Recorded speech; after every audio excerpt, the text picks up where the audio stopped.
आज हम बात करने वाले हैं एक ऐसी बीमारी के बारे में जिसे हम साइलेंट किलर भी बोल सकते हैं और ये इतनी कॉमन है कि आपको हर घर या हर दूसरे घर में कोई ना कोई इसका मरीज मिल जाएगा। आज हम बात करने वाले हैं हाइपरटेंशन यानी कि हाई ब्लड प्रेशर, या कुछ लोग देसी भाषा में बोल देते हैं कि बीपी की बीमारी हो गई है। ये एक बहुत ही गंभीर समस्या है जो आजकल बहुत ज़्यादा बढ़ती जा रही है।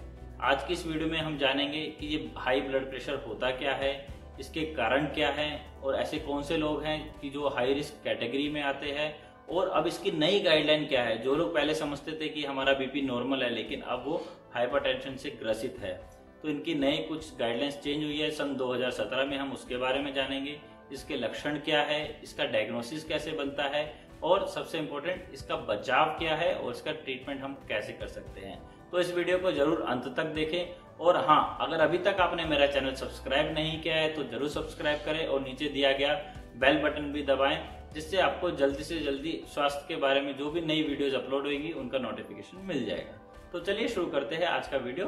हाइपरटेंशन यानी हाई ब्लड प्रेशर। सबसे पहले हम जानते हैं कि ये ब्लड प्रेशर क्या होता है।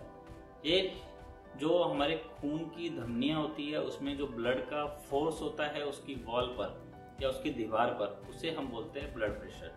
ये दो होते हैं, एक सिस्टोलिक ब्लड प्रेशर, एक डायस्टोलिक, जिसे हम देसी भाषा में बोल देते हैं ऊपर वाला प्रेशर और नीचे वाला प्रेशर। अब हम जानते हैं कि इसकी नॉर्मल वैल्यूज क्या होती है। सन 2017 में इसकी थोड़ी सी गाइडलाइन चेंज हुई है। अभी जो है नॉर्मल ब्लड प्रेशर हम उसे बोलते हैं जो 120 से कम सिस्टोलिक है यानी ऊपर वाला, और 80 से कम नीचे वाला यानी डायस्टोलिक ब्लड प्रेशर है। इसकी जो हम रीडिंग नापते हैं वो मिलीमीटर ऑफ मर्करी में नापते हैं। एलिवेटेड कैटेगरी में आते हैं 120 से 129 या 129 तक, और डायस्टोलिक बीपी लेस देन 80। जी हाँ, नॉर्मल में भी लेस देन 80 था और ये एलिवेटेड कैटेगरी में भी लेस देन 80 है। फिर आता है स्टेज 1 हाइपरटेंशन, जो जिसे हम लेबल करते हैं कि ये पेशेंट है हाई ब्लड प्रेशर यानी हाइपरटेंशन का। इसकी ऊपर वाले बीपी की यानी सिस्टोलिक बीपी की रेंज होती है 130 से 139 तक, और नीचे डायस्टोलिक की होती है 80 से 89 तक। और स्टेज 2 हाइपरटेंशन में आता है मोर देन 140 और more than 90 millimetre of mercury. तो ये है हमारी कैटेगरी हाइपरटेंशन की, यानी कि आपका नॉर्मल बीपी तब माना जाएगा जब आपका लेस देन 120 ऊपर वाला और नीचे वाला लेस देन 80 है। अब इसमें सबसे बड़ी समस्या आती है कि हम इसे नापे कब और इसके सही नापने का तरीका क्या है।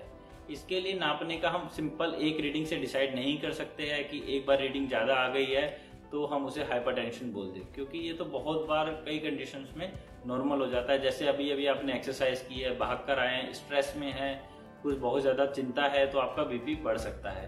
तो इसलिए बीपी नापने का सही तरीका है कि आप पहले आराम से 5 मिनट तक रिलैक्स होकर बैठ जाएं। आपने 30 मिनट पहले तक कुछ कॉफ़ी, चॉकलेट, अल्कोहल, स्मोकिंग ये सब का सेवन नहीं किया हो, तब हम बीपी नापेंगे। और इसका जो कफ का साइज होता है बीपी इंस्ट्रूमेंट का, वो एकदम सही होना चाहिए और मिड आर्म में होना चाहिए। और इसका जो लेवल है बीपी इंस्ट्रूमेंट का वो आपके हार्ट के लेवल पर होना चाहिए।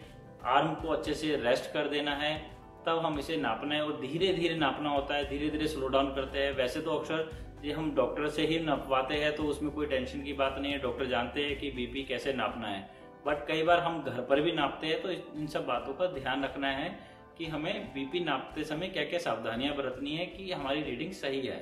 आर्म पर कोई कपड़ा ना हो, यूजुअली हम आर्म ऊपर करके तब नापते हैं ताकि रीडिंग में कोई डिफरेंस नहीं आए। तो ये सब सावधानियां आपको बीपी नापते हुए बरतनी है।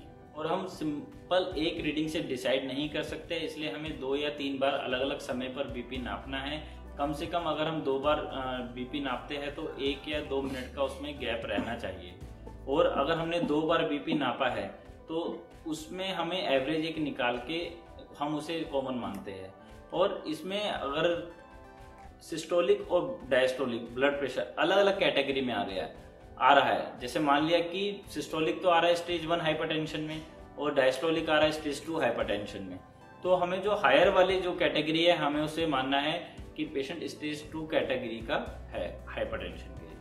अब हम जानते हैं कि इसके लक्षण क्या होते हैं, सिम्टम्स क्या है।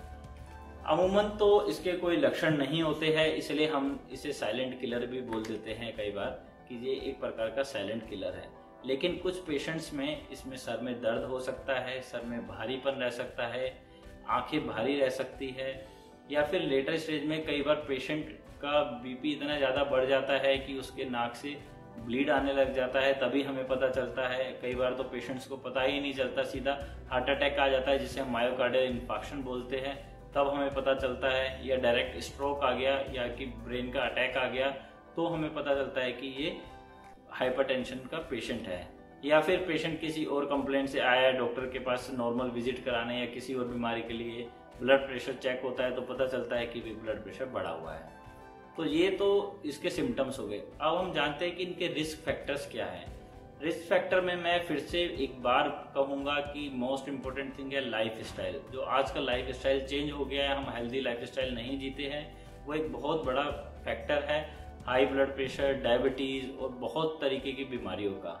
लाइफ स्टाइल में हम सबसे पहले बात करेंगे इनएक्टिविटी की, कि हमें रेगुलर अपनी एक्टिविटी मेंटेन रखनी चाहिए। अगर हम नहीं रखते तो ये हाई ब्लड प्रेशर का एक कारण बन सकती है। या फिर रिस्क फैक्टर है जो लोग कम एक्टिव हैं और अपनी फिजिकल एक्टिविटीज का ध्यान नहीं रखते हैं। दूसरा, खाने पीने का ध्यान, ओवरवेट। अगर हमारा ओवरवेट है, ओबेसिटी है, तो ये भी एक अपने आप में रिस्क फैक्टर है। हाँ, कुछ लोगों में ये फैमिलियल हो सकता है, तो ये तो रिस्क फैक्टर है जो आप मॉडिफाई नहीं कर सकते हैं। ऐसे ही नहीं मॉडिफाई करने वाले में एक एज आती है। अमूमन 60 साल के बाद जब एज हो जाती है हमारी, तो उन्हें खतरा बढ़ जाता है ब्लड प्रेशर का।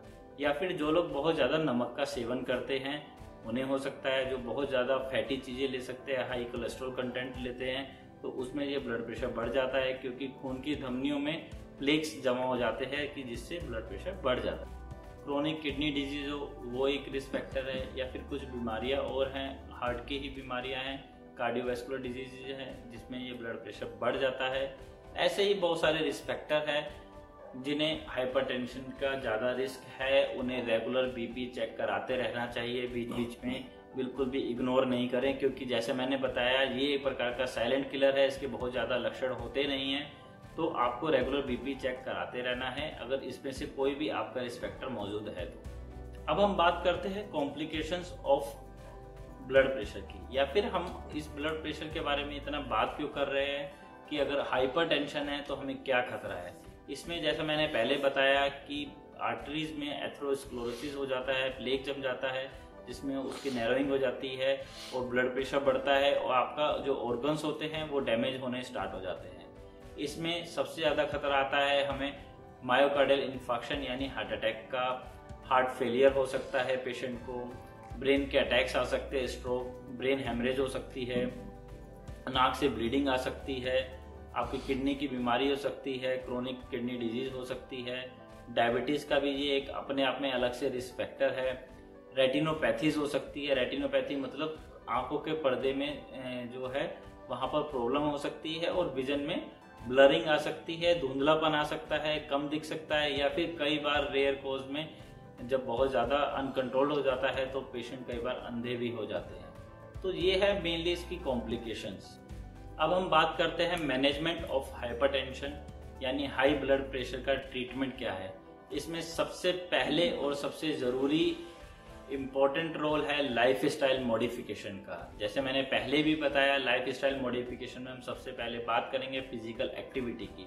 जो लोग फिजिकल इनएक्टिव है तो उन्हें एकदम चौकस हो जाना है, आपको एक्टिविटी करनी ही करनी है, जिसमें मिनिमम रिकमेंडेशन है 30 से 45 मिनट आपको डेली इंटेंस वॉक करनी है, मतलब ब्रिस्क वॉक करनी है। जॉगिंग कर सकते हैं आप, साइकिलिंग कर सकते हैं, स्विमिंग कर सकते हैं, और ये कम से कम हफ्ते में 5 से 7 दिन तो आपको करना ही है। मतलब 5 दिन तो मिनिमम करना है और 30 मिनट तक पर डे आपको करना ही है, ये जो मैंने फिजिकल वर्कआउट बताया है। साथ में आप योगा कर सकते हैं, मेडिटेशन कर सकते हैं, डांस कर सकते हैं, गाना सुन सकते हैं, गाना गुनगुना सकते हैं। अगर आप बहुत अच्छा गाते हैं तो, वैसे बुरा भी गाते हैं तब भी आप गुनगुना सकते हैं। ये सब आपका स्ट्रेस फैक्टर्स को कम करेंगे।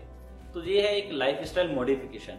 इसमें सबसे बड़ा रोल आता है इस फिजिकल के बाद डाइट का। डाइट के लिए मैं एक अलग से वीडियो बनाऊंगा जिसमें मैं डिटेल में डाइट प्लान इसके बारे में बताने वाला हूं हाइपरटेंशन का। लेकिन यहाँ पर मैं बता देता हूं, आपको ध्यान क्या रखना है कि नमक का सेवन कम करना है। WHO कहता है कि अगर 5 ग्राम पर डे से कम अगर आप नमक लेते हैं तो आपको खतरा कम हो जाता है हाइपरटेंशन का।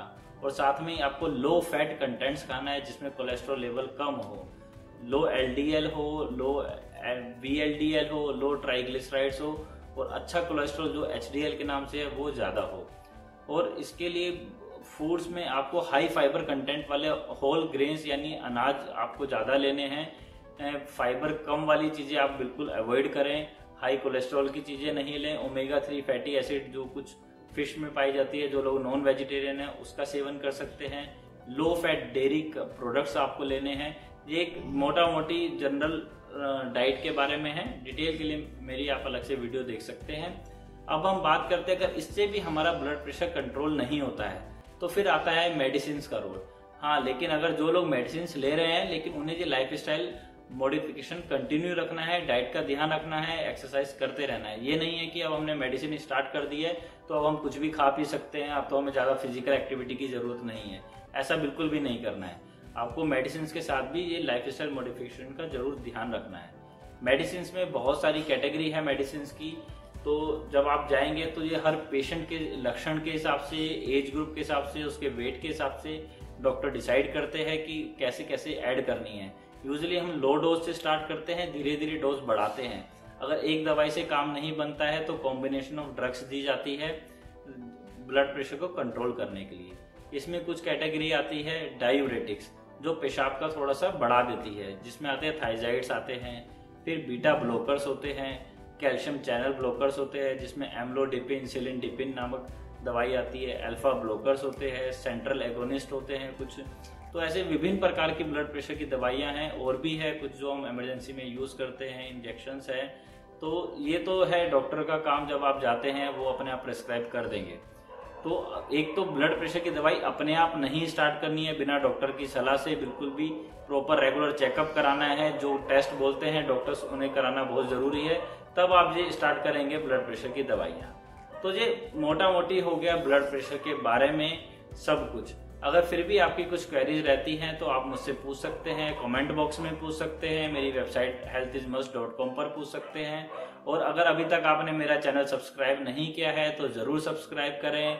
मुझे इंस्टाग्राम, टीवी पर भी आप फॉलो कर सकते हैं, वहां पर भी मेरी वीडियोस मिल जाएंगी। तो आज के लिए इतना ही। Thank you very much.